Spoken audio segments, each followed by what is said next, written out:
Alors, on se donne deux points, un point A de coordonnées 2,5 et un point M de coordonnées x et 2, avec x, eh bien, un nombre qu'on a la possibilité de faire varier, et qu'on souhaite déterminer de sorte que AM vaille 10.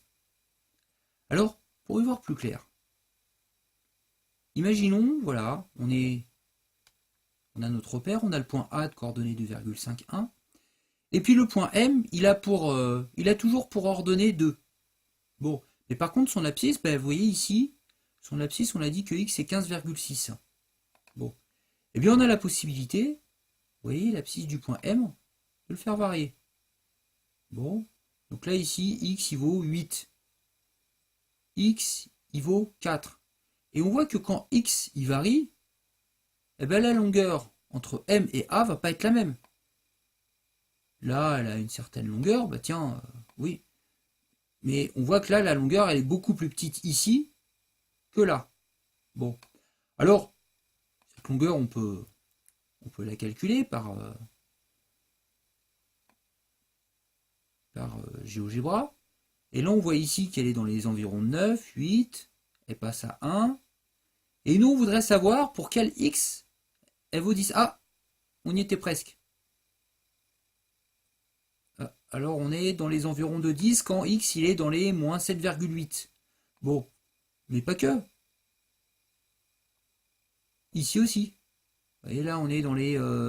quand x, il vaut dans les 12,4, on a euh, la longueur qui est pratiquement égale à 10. Bon, eh bien, c'est par le calcul qu'on souhaiterait affiner tout ça et dire quelle valeur x précise, du coup au pluriel, faut-il afin d'obtenir AM pile poil égal à 10. Alors, bien pour ça, ben,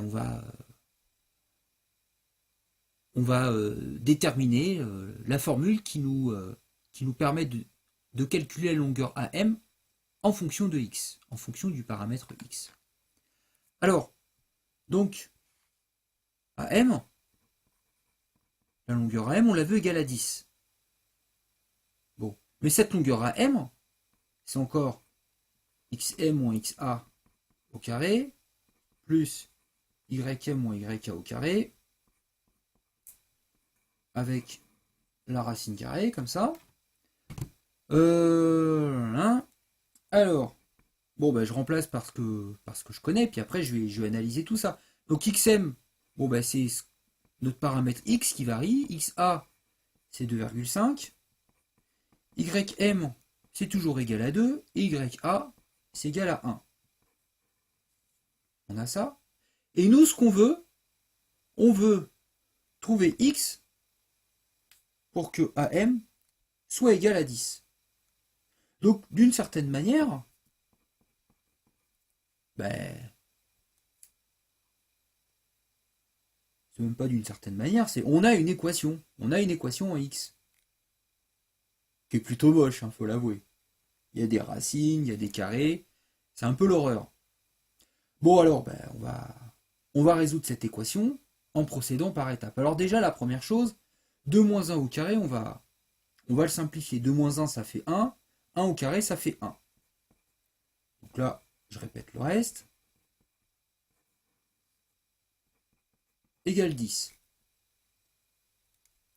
Alors, si racine de tout ça, c'est égal à 10, eh ben, tout ça, puisque ça c'est positif, et si j'élève au carré, ben, je peux dire que x moins 2,5 au carré plus 1, c'est égal à 10 au carré. Bon. 10 au carré, ça vaut combien? Ça vaut 100, ouais, c'est vrai. Donc j'ai x moins 2,5 au carré égale 100, et puis le 1 qui est ici, je le passe de l'autre côté, 100 moins 1. 100 moins 1, ça fait 99. Donc x moins 2,5 au carré, ça fait 99. Alors si on analyse, x moins 2,5, c'est un nombre qui, élevé au carré, égale 99. C'est quoi le nombre ici qui marche? En fait, il y en a deux de nombres qui marchent. Soit il y a racine de 99, racine de 99 au carré c'est 99, ou il y a moins racine de 99, dont le carré vaut 99. Donc, soit x moins 2,5, il vaut racine de 99, soit il vaut moins racine de 99.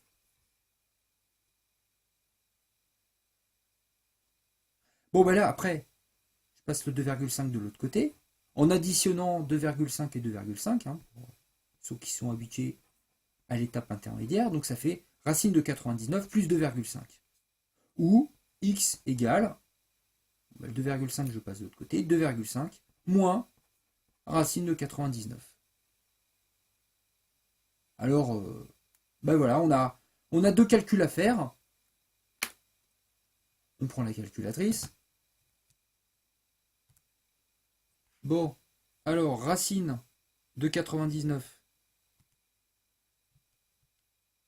plus combien déjà? Plus, alors là, 2,5. Entrée. Bon voilà, on a une valeur approchée dans les 12 et quelques. Du coup, la valeur exacte, c'est racine de 99 plus 2,5. Donc valeur approchée, 12, environ 12,45. Hop, ici, 12,45 pour x. Et puis pour l'autre, valeur approchée. Donc là, ce que je fais, c'est je vais modifier mon plus par un moins, hein, puisque c'est ça le calcul. Ça me donne environ 7,45. Environ x égale 7, attends, non, je me suis gouré. C'est 2,5. Ouais, je vais aller plus vite que la musique, et puis je me gourre. C'est 2,5 moins racine de 99. Bon, en même temps, c'était pour voir si vous suiviez. Non, je me suis gouré. Alors, ça me donne moins 7,44. Oui, bon, ben, l'opposé de l'autre. Hein. Moins 7,4498, donc environ moins 7,45. Il me suffisait de mettre un moins 7,45. Bon, ben voilà. On a répondu à la question. Alors la valeur exacte, hein, c'est ça la valeur attendue. Et puis si on vous demande une valeur approchée, ben, vous donnez ça et ça. Si cette valeur approchée qu'on vous demande, elle est au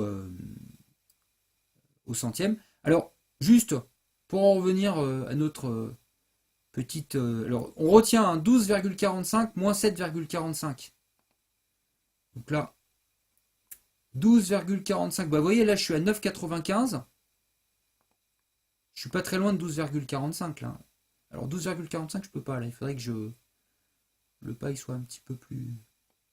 Donc là je suis dans les 12,45, je vois que je suis proche de 10 et moins 7,45. Hein. Donc là si mon x je le mets à moins 7... Ah mince, je suis allé trop vite. Voilà, moins 7,4, hein, je suis pas très loin. Vous voyez, je suis encore pas très loin du 10. Donc la conjecture que peut nous apporter GeoGebra, eh bien, se confirme bien par le calcul exact qu'on vient de faire de manière algébrique. Voilà. Bon, ben, à vous de jouer.